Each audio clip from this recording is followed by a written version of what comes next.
Olá, estudante do sétimo ano. Seja muito bem-vindo à nossa aula de matemática pelo projeto Aula em Casa da Prefeitura Municipal de Limoeiro.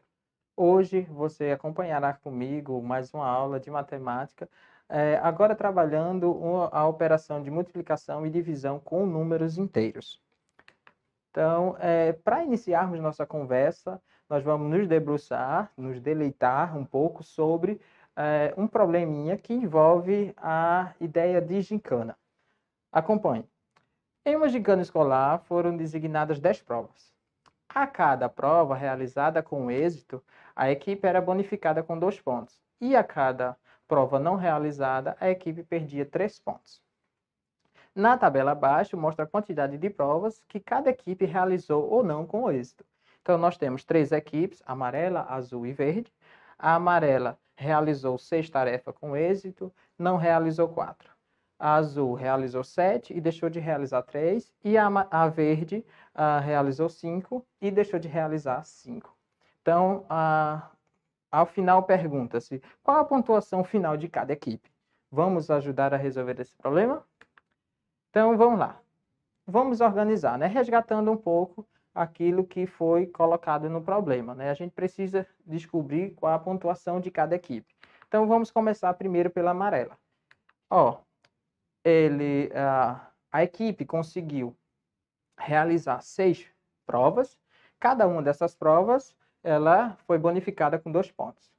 E ela deixou de realizar 4. E por isso ela foi penalizada. Ela perdeu 3 pontos a cada uma dessas 4. Como é que a gente faz? Eu tenho aqui, ó, 6 vezes 2, né?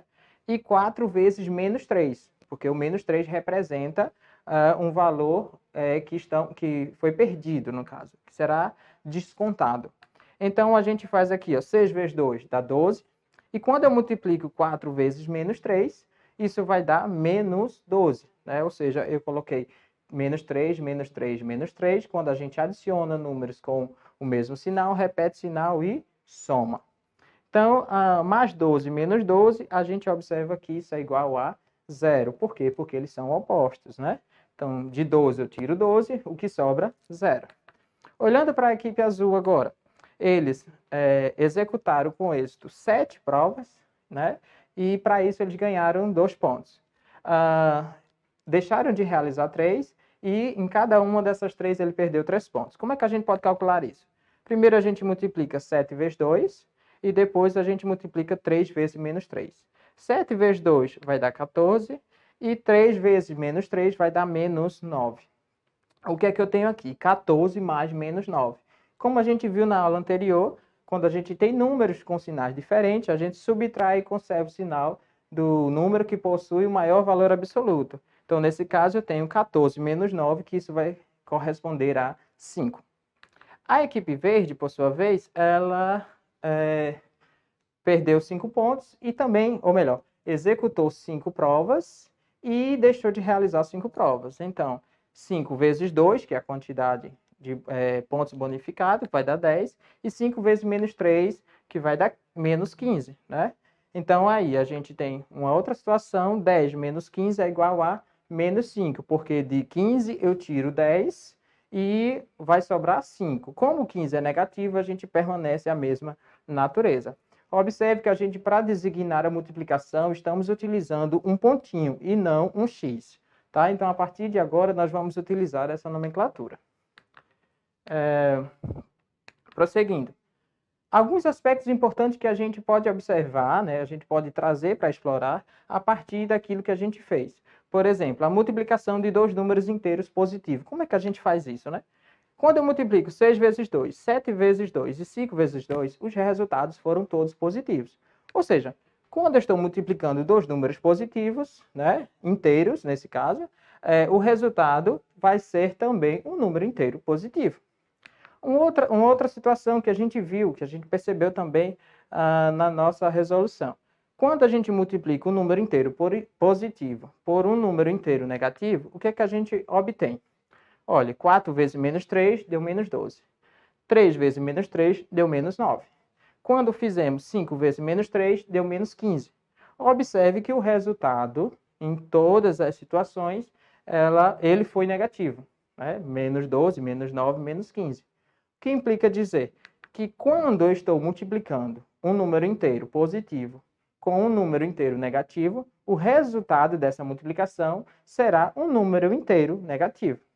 Mas também, se eu tiver o número negativo multiplicado a um positivo, vai corresponder à mesma coisa, vai corresponder a um número inteiro negativo, tá? Só que temos um outro caso que não apareceu no nosso problema, que é justamente multiplicar dois números negativos. Como é que a gente faz isso? Então vamos lá. O que a gente percebeu é o seguinte: quando eu multiplico o número positivo por um número negativo, o resultado dá negativo, certo? Então, se eu multiplicar menos 4, que é negativo, vezes menos 3, tem que ser diferente de menos 12. Então, qual é o outro número que a gente pode utilizar aqui para que essa igualdade ela seja satisfeita? Ou seja, para que 4 vezes menos 3 seja igual a um número e isso seja verdade, né? Então, vamos acompanhar. Primeiro, a gente sabe que menos 4 ele pode ser designado, ele pode ser escrito como abre parênteses 4. O que significa isso? Menos 4 é o simétrico de quem? De 4 positivo. Então, eu posso escrever ele como sendo simétrico. Então, eu coloquei aqui o menos em evidência. Se menos 4 corresponde ao oposto de 4, ou ao simétrico de 4, que é a mesma coisa, então a gente pode fazer o seguinte, ó. O simétrico de 4 multiplicado a menos 3 vai ser justamente o número que a gente está querendo descobrir, tá? Então, quando a gente faz 4 vezes menos 3, a gente percebeu anteriormente que quando eu multiplico um positivo por um negativo, isso vai dar um número negativo. E aí eu tenho a seguinte situação. Eu quero o oposto de um número negativo, que é menos 12. Então, menos 12, né? Eu leio isso como sendo o simétrico de menos 12. Qual é o simétrico de menos 12? 12 positivo. E aí a gente chega, né, a uma confirmação de que, quando eu estou multiplicando dois números negativos, o resultado desses dois números inteiros negativos, o resultado também vai ser um número inteiro positivo, tá? Continuando. E como é que a gente faz para resolver os problemas de divisão com números inteiros, e esses inteiros não nulos, por exemplo? Então, vamos resgatar algumas coisas que a gente já sabe. O algoritmo da divisão, por exemplo.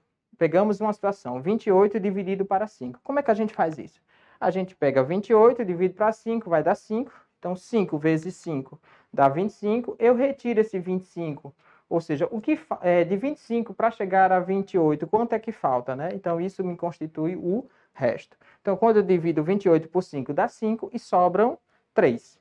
Olha, nesse caso, nós temos o 28, chama-se dividendo, nós temos o 5 divisor, o 5 é o quociente e o 3 é o resto. O que é que a gente observa aqui? Que o divisor é igual à multiplicação, o dividendo é igual à multiplicação entre o divisor e o quociente mais o resto. Então, a partir dessas noções, a gente pode analisar alguns casos relativos à divisão. Por exemplo, vamos observar a divisão de dois números inteiros positivos. Quando eu tenho 84 e divido para 4, se eles são positivos, o resultado vai dar positivo, né? Então, ou seja, eu posso fazer o seguinte. Qual é o número que eu multiplico a 4 que chega a 84? Tá? Então, nesse caso, o que eu estou procurando é 41. Isso é verdade, porque 41 vezes 4 vai dar 84. A divisão de um número inteiro negativo por um número inteiro positivo. O que é que a gente tem aqui? Menos 360 dividido por 9 vai ser igual a menos 40. Por quê? Porque eu pegar menos 40 e multiplicar a 9, eu vou ter menos 360. Veja que a gente viu há pouco que quando eu multiplico um número negativo por um número positivo, o resultado vai ser negativo. Então, nessa situação aqui, quando eu divido menos 360 por 9, o resultado tem que ser negativo. E agora, quando a gente tem a divisão de dois números inteiros negativos, o que acontece? Nós temos aqui, menos 75 dividido por menos 15, e isso vai ser igual a 5. Por quê? 5 vezes menos 15 vai dar menos 75, não é?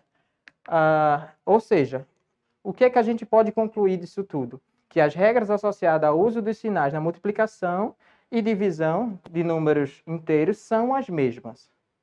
Ok? Então, alguns aspectos importantes que a gente pode acrescentar é que o zero é múltiplo de qualquer que seja um número inteiro.